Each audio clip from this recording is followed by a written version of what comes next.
ఆశ పెట్టుకున్నాం, నష్టపోయినామని ప్రజలకు వివరించాలి. లేకపోతే 3 సార్లు ఎగ్గొట్టి 2 సార్లు ఎగ్గొట్టి ఒకసారి 4 ఎకరాల వరకు ఇచ్చి మొన్న అందరికి ఎందుకు ఇచ్చిండు? ప్రేమ పుట్టించిండా? రైతుల మీద సడన్గా ఎందుకు భయం వచ్చింది? ఇవాళ రేపు లోకల్ బాడీ ఎలక్షన్స్ వస్తాయి కాబట్టి లోకల్ బాడీ ఎలక్షన్స్ లో లబ్ధి పొందడం కోసం మొన్న రైతు బంధు అందరికి ఇచ్చిండ్రు. నేను 3-4 సార్లు ఇదివరకే ప్రెస్ మీట్ చెప్పినా, అధికారికంగా చెప్తున్నా అని చెప్పినా, మాకు అంతర్గతంగా ఉన్న సమాచారాన్ని బట్టి చెప్తున్నామని చెప్పినా, స్థానిక సంస్థల ఎన్నికల తర్వాత ఇప్పుడు ఉండేటువంటి రైతు బంధును ఈ కాంగ్రెస్ సర్కారు ఎత్తేస్తుంది. మీరు రాసి పెట్టుకోండి, జరగబోయేది ఇదే. మనం అప్రమత్తంగా ఉండి వాళ్ళ గుణపాఠం చెప్తే పై దగ్గర పెట్టుకొని కనీసం మళ్ళీ ఈ ప్రభుత్వ కాలగడువు తీరే వరకైనా దాన్ని అమల్లో పెట్టే ప్రయత్నం చేస్తాం. ఎన్ని మోసాలకు హద్దు ఉండాలి కదా. రైతులకేం 15,000 కాదు, కౌలు రైతులకు కూడా ఇస్తామన్నారు. వ్యవసాయ కూలీలకు 12,000 ఇస్తామన్నారు. అన్ని ఓట్లకు బోనస్ అన్నారు. 1 కాదు 2 కాదు, అన్ని ధాన్యాలకు కూడా బోనస్ అని చెప్పినారు. ఏమీ చేయలే.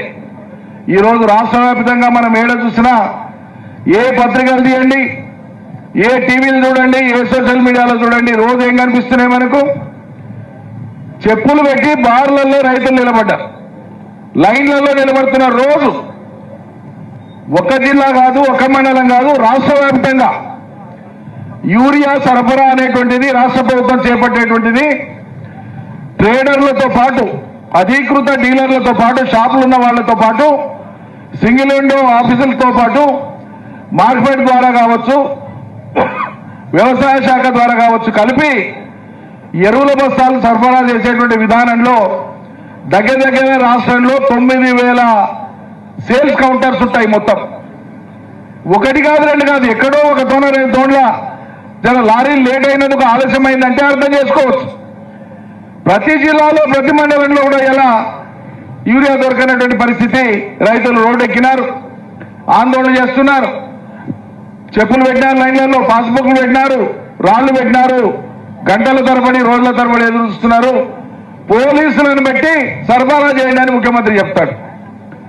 వ్యవసాయ శాఖ మంత్రి ఏమో చాలా సమస్య ముదిరినాక, ప్రారంభంలో దాని మీదేం శ్రద్ధ చూపకుండా సమస్య ముదిరినాక ఢిల్లీకి పోయి 2 మంత్రులు కలిసి ఒక కాగితం ఇచ్చి ఫోటో దిగి చేతులు చూపుకున్నారు. ఈ రోజు అవసరమైనటువంటి ఇదే ఈ రోజు దొరకదు. కిరాణంలో పోయి తీసుకొచ్చే వస్తువు కాదది. 6 నెలల ముందే కేంద్ర ప్రభుత్వం దగ్గర మాట్లాడుకొని అలాట్మెంట్ చేసుకున్నటువంటి అలాట్మెంట్ సరఫరా సరిగ్గా జరిగేటట్లు చర్యలు తీసుకోవాలి. ఇది నిరంతరం వ్యవసాయ మంత్రి అధికారులు బుగుల మీద పనిచేస్తే జరిగేటువంటి పని. అది కేసీఆర్ మాతోనే చేపించింది కాబట్టి 10 ఏళ్లలో లైన్లలో చెప్పులు పెట్టే దుస్థితి రాలే. బుగులు లేదు, ఎవరికేం బుగులు లేదు. వ్యవసాయం అంటే పట్టదు. అరే నీళ్లు పెట్టుకొని మీరు మాట్లాడుతుంటే నాకు ఆశ్చర్యం అనిపిస్తుంది. మనోళ్ళు నీళ్లు పెట్టుకొని నీళ్లు రైతుల పొలాలు లేకుండా ఏం చేస్తారు నాకు అర్థం కాదు. రాష్ట్ర వ్యాప్తంగా ఇదే పరిస్థితి. మా దగ్గర శ్రీశైలం నిండింది, నాగార్జున నిండింది, పులిచింతల నిండింది, కృష్ణా బ్యారేజ్ నిండింది, సముద్రంలో పోతానే ఉన్నాయి నీళ్ళు. 2 ఏళ్ల నుంచి కృష్ణా నీళ్లు సముద్రం పోతున్నాయి, గోదావరి నీళ్లు సముద్రంలోకి పోతున్నాయి. గోదావరి మీద ఆధారపడ్డటువంటి ప్రాంతాలకు నీళ్ళు ఇయ్యరు, కృష్ణ మీద ఆధారపడ్డ ప్రాంతాలకు నీళ్ళు ఇయ్యరు. ఉన్న నీళ్ళని ఇచ్చేటువంటి తెలివి లేనటువంటి ఈ సర్కారు ఇది ఎట్లా రైతుల సర్కారు అవుతుంది, ఎట్లా రైతులు పట్టించుకుంటుంది. కాబట్టి ప్రజలకు మనం చెప్పాలి. ఇప్పుడు అయ్యా మళ్ళా మీరు చిన్న పొరపాటు చేసినా చూసినా నేను ఏమి చెప్పినా ప్రజలు నాయంబడి ఉన్నారని వాడు మిద్దెలెక్కి చెంగ ఎగురులాడతాడు. ఇప్పుడే ఎగురులాడుతుంటే పట్టుకోలేకపోతున్నాం, మళ్ళీ తర్వాత దీన్ని భరించలేమని చెప్పాలి. అసలే ఎగిరేదంటే కళ్ళు దాగితే ఇంకేదో ఎగురుతుందో చూడు, అట్లా ఉంది పరిస్థితి అని చెప్పాలి. చెప్పకపోతే మనకు తప్పవుతుంది, పాటించకపోతే ప్రజలకు తప్పవుతుంది. మనం ముందే హెచ్చరించాలి. ఉన్న ప్రమాదం ఏందో జనానికి చెప్పాలి. దాంట్లో ఉండే ఇబ్బంది ఏందో జనానికి అర్థమైతే చెప్పాలి. ప్రజలను ఎప్పుడు తప్పడానికి లేదు. ఆశాజీవులు వాళ్ళు చేసే కష్టానికి ఇంత మేలు కావాలి, ఇంత ఫలితం రావాలి, జర కైగా బతకాలి, వసతులు తీరాలని ఆశిస్తారు ప్రజలు. అవి చేస్తామని చెప్పి చేయకుండా ఉండేటువంటి ఈ తీరు ఏదైతే ఉందో ఉదాహరణలతో పాటు మనం చెప్పాల్సి వస్తుంది. ఎంత తాపత్రయపడ్డాం మనం. నేను మీ ప్రాంతం కోవిడ్ సమయంలో నర్సాపూర్ నియోజకవర్గం వచ్చిపోయినప్పుడు మదన్ రెడ్డి గారు ఎమ్మెల్యే ఉంది.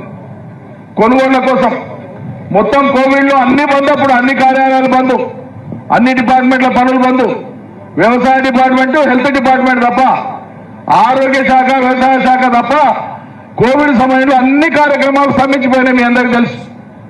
కానీ రైతులు మనోనిబ్బరం దెబ్బతినకూడదు, వాళ్లకు వాళ్ళ ఆత్మవిశ్వాసం దెబ్బతినకూడదని కోవిడ్ సమయంలో సెక్యూరిటీ వాళ్ళు కూడా లేని పరిస్థితి. ఎందుకంటే వాళ్ళని మనమే అవాయిడ్ చేసినాం.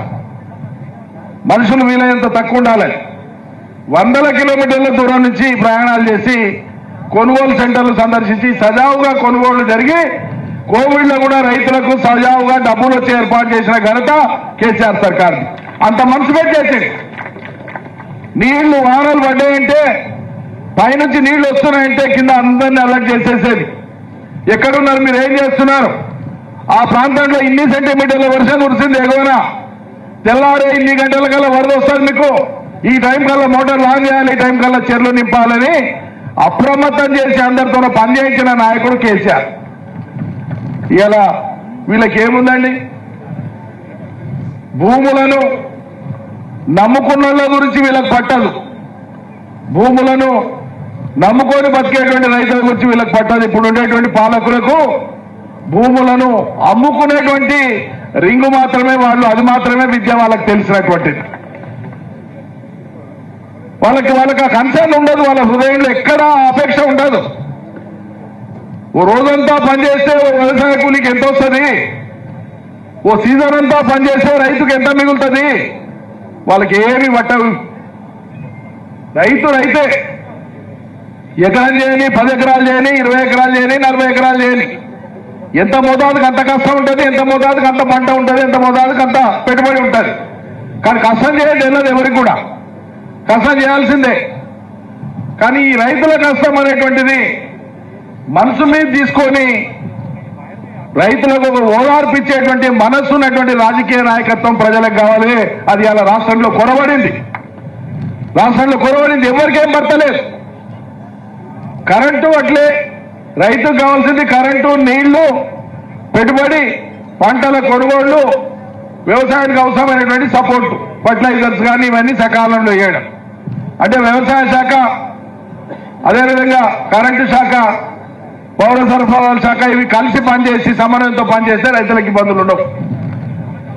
అదే ఏదైనా కొలతల కోసం నెల తీసుకుంటారా? 20 రోజులు 15 రోజులు కళాల మీద పడిగాపులు కాస్తారా రైతులు? ఏం దుస్థితి ఇది? ఎందుకు ఈ దుస్థితి? దేని మీద మీకు ఏ నియంత్రణ లేదు, ఎక్కడా లేదు, సర్కారుకు నియంత్రణ లేదు. ఏం చేయాలన్న దాని మీద లేదు. గాలికి వదిలేసారు, పాలనను గాలికి వదిలేసి కేవలం కర్ర పెత్తనంతో అధికారులతో అజమాయి చేయించి పోలీసులతో బలవంతంగా వాళ్ళ అదుపాజ్ఞలలో ఉండేటట్టు చూసి కేవలం అధికార పార్టీకి మాత్రమే పనిచేసేటట్లు ఈ అధికారుల యొక్క శక్తియుక్తులు కానీ ఇవన్నీ కానీ ప్రతిపక్షాల మీద ఉపయోగించేటట్లు అణిచివేసేటట్లుగా ప్రయత్నాలు చేస్తుంది. ఇదేం విచారకరం, ఇదేం దురదృష్టం అండి. అఖిల భారత సర్వీసులు పాస్ అయి వచ్చినటువంటి అధికారులు కూడా ఓ రాజకీయ పార్టీలకు అనుకూలంగా వివరించేటువంటి ఈ దుస్థితి, సాంప్రదాయం ఎక్కడిది? కొత్త సాంప్రదాయం ఇది. మీకుండేటువంటి ప్రతిభ, అధికారులకు ఉండేటువంటి ప్రతిభ, చిత్తశుద్ధి ప్రజలకు ఉపయోగపడాలి, నిబంధనల మేరకు పనిచేయాలి.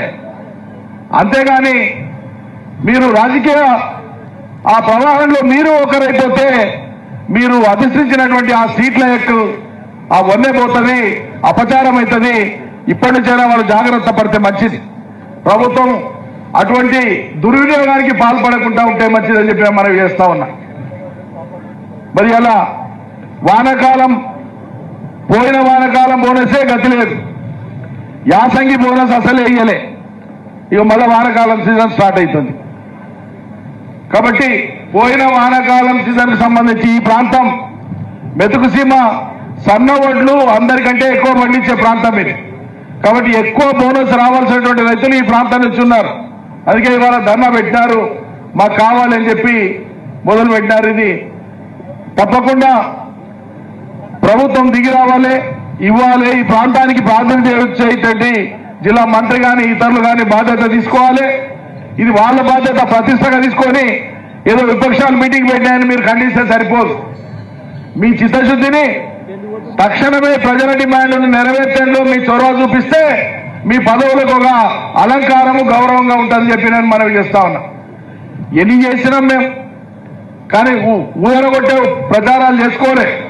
అంతిమంగా రైతాంగానికి మేలు జరగాలనే తలపుతో పనిచేసినాం. ఆయిల్ పామ్ విస్తరణ చేసినా, పంటల కొనుగోలు చేసినా, వ్యవసాయ యాంత్రీకరణ చేసినా, రైతు వేదికలు కట్టినా, రైతు బంధు ఇచ్చినా. ఎంత రైతు బంధు మనం ఇచ్చింది? 11 విడతలు ఇచ్చినాం. మన హయాంలో, కేసీఆర్ హయాంలో 11 విడతల రైతు బంధు ఇచ్చినాం. ఒక్క విడత పోచారం శ్రీనివాస్ రెడ్డి గారు ఉన్నారు, మిగతా 10 విడతలు నేను మంత్రిగా ఉన్న కాలంలో ఇచ్చినాం. 10 విడతల రైతు బంధు మొదటిది మొత్తం 11 విడతలు. ఈ 11 విడతల రైతు బంధులో ఒక్క రైతు బంధు కిందనే తెలంగాణ రైతాంగానికి 70 లక్షల మంది రైతులకు 72,815 కోట్ల రూపాయలు ఇచ్చినాం. మనం ఊదరగొట్టే ప్రచారాలు చేసుకోలే, అడ్వర్టైజ్మెంట్ బోర్డులు పెట్టుకోలే. మొన్న 9 రోజుల్లో 9,000 కోట్లు అని చెప్పి అడ్వర్టైజ్మెంట్ పెట్టుకొని మొత్తం ఊరూరు అడ్వర్టైజ్మెంట్ పెట్టుకున్నారు, పాలాభిషేకాలు పెట్టుకున్నారు.